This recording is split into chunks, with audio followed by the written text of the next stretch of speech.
All right, welcome back. So today we're going to look at Rizom UV.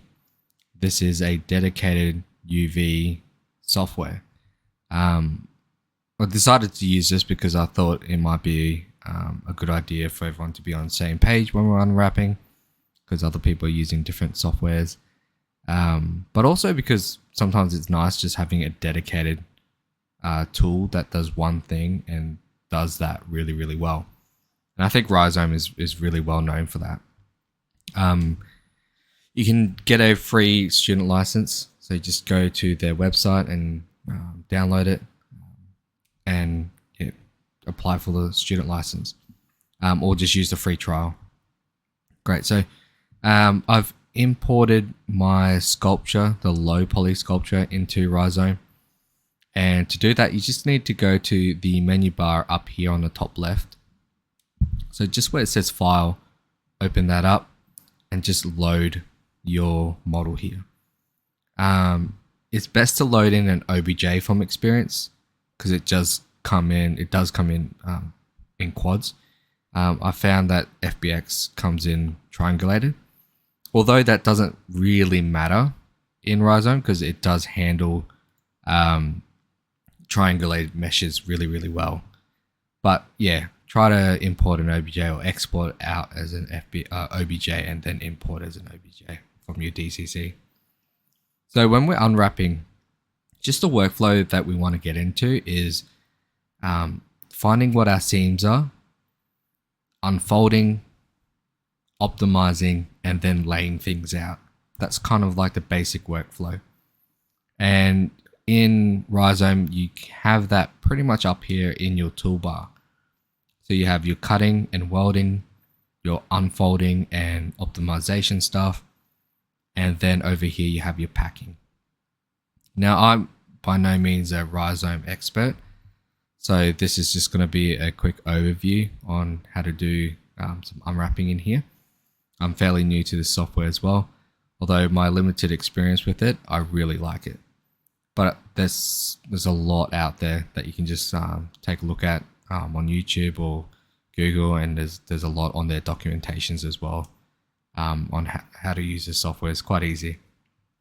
So on the left here we have our selection methods. So over here towards the bottom we have vertex, edge, polygon faces. So you can see here we've got vertices, edges, polygon faces, and we have element select basically. In this case it's called island mode. Up the top here we have different shading methods. So we have shaded, wireframe, wireframe on shaded, and then we have different textures as well. We have we have a checkerboard and so on. We got other things here like your perspective and orthographic toggle. So I'm going to keep it on perspective because I find that easier to work with.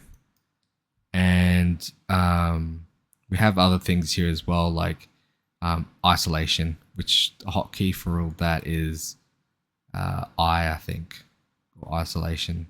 Yeah, I don't know why we can't select it right now. But there we go, isolate. So it looks like we have to use the island select mode to isolate things. But we only have one thing in here. So if you have multiple different objects, you can isolate objects or different elements of those objects. If you want to change your views, you can go to any of these buttons here. So F for front, T for top, B here is bottom, R for right, left, and back. And then over on the other side, we have our UV layout, which is great. So we can see what we're unfolding and how that's sort of looking. What we have here on the right is, if we minimize all these sort of tabs here, we have our hotkeys, our most used hotkeys. So I find that really useful on this new software because we can just easily see what we need to press to do something. But we have all these things here. So anything to do with selecting, it's here, alignment, topo copy, island stuff, it's all here, and auto seaming. This is contextual, so it will change a little bit based on what you have selected, right? So you can see we have edge looping, now we have magic wand and so on. So let's just get straight into this. So I'm going to use my edge selection mode here just to dictate some cuts that I want to make. So you got to sort of plan how you're going to do this in your head. I already know that we do need to cut off this base for this object to fold flat. So I'm just going to zoom in here and just double click this line, and it will create that edge loop for me, which is nice. And then I'm just going to make a series of cuts. Now we could cut it now or later, it doesn't really matter, but I'm just going to try to select as much as I can now and then cut it later. So to add to your selection, it's just over here. Let's take a look at the hotkeys. So add will be control. So let's hold down control, and I'm going to grab this loop here. And then let's just work our way up. Now we're at this section here where I do want this top cut off, although we don't have a clear loop. So I'm going to use the select shortest path feature. So if I press control and highlight one of these edges that I know I want selected, so let's say this one here, I can hold down shift and hover over an edge that's off in the distance, and this white line appears. Now this will select everything in between, which is a really great quick way of selecting non-edge loop edges basically. So I can sort of just cut this out just like that really easily, which makes it so much easier than just clicking every single edge straight away. This isn't a groundbreaking feature that's just only Rizom has. Max has this as well, but it's just kind of nice, fast and easy. So I'm going to press shift again just to get off that mode. I think I got to toggle shift. We'll just click off it. Yeah. Right, control Z if you accidentally deselected. And then what I want to do is just cut this in half, right, to allow all of this to unfold. So just holding control again, I'm just going to double click one of these edges and just zoom up here to complete that edge.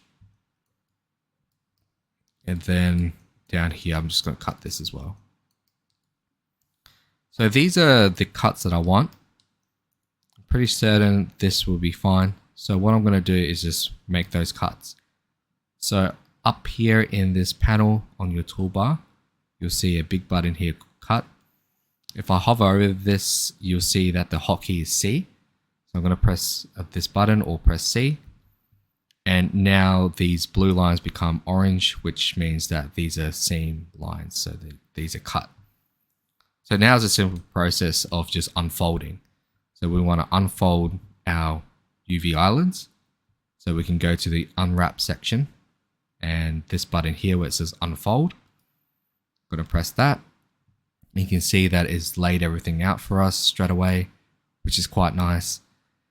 And if we wanted to, we can optimize things.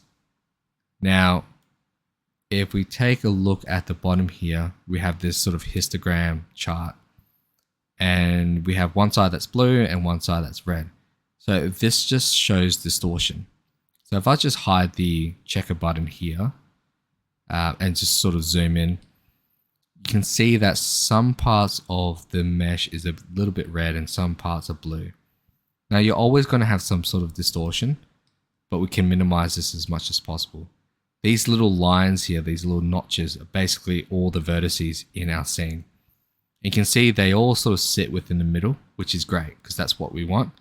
If we have any of these that sit out, we do want to fix that. So let's say we have one of these vertices here. And if I move that around, so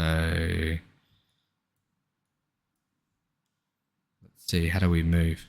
Space, middle mouse button. All right, so I'll move this out and you see it's gone blue.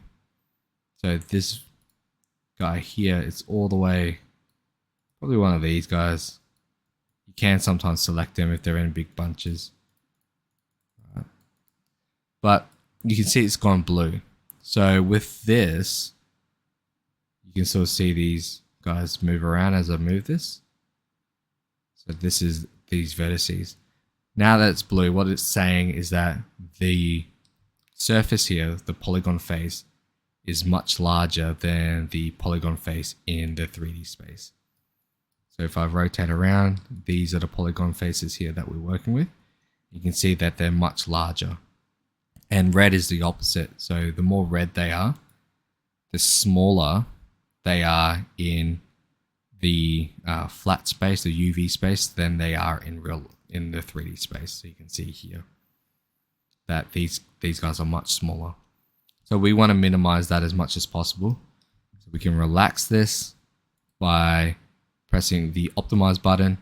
And sometimes you have to press this a few times, right, to get the results that you want. Now this has already packed it for us. Though if it didn't, you can press one of these pack buttons here, right? There's a lot more to all of these other things than, so for example, the packing properties, you can dictate what's horizontal. So if I click the island mode and grab this and say I want the initial orientation to be horizontal, I can then assign that to horizontal and then try packing again, and it sort of keeps it straight for me. So same with this one here.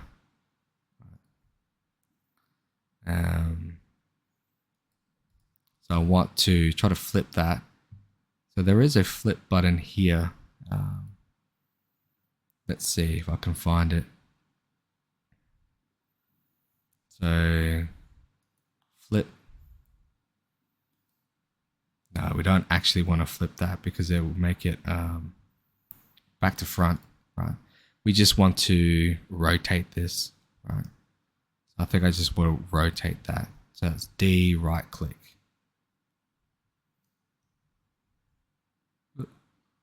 That'll be fine. Right, we'll press this one to keep the translation. And then this is fine. So let's just press the pack button. So if we have something highlighted and we pack it, it will just pack that thing that's highlighted. But if we have nothing highlighted and we press pack, it will do that. It will do everything. Now I want to press this one, I think. Yeah, so that one sort of keeps the orientation for me. And I'm pretty happy with that. Now, if we wanted to, we can try to utilize this space a bit more. So we could cut this in half if we wanted the texel density to be higher. Try to cut this in half like that and then repack it. And that will give us a larger texel density. So you can see how small these guys are. And then we can repack it and utilizes the space much more. So we do have more islands, which is not ideal, but we also have more space utilized, which is better, I think. So that's pretty much it. So to save this, all we need to do is just go to File, Save, and this will save over the OBJ. So we're not exporting anything out. We're just saving over the top of it. And then basically that OBJ will have this unwrap for it.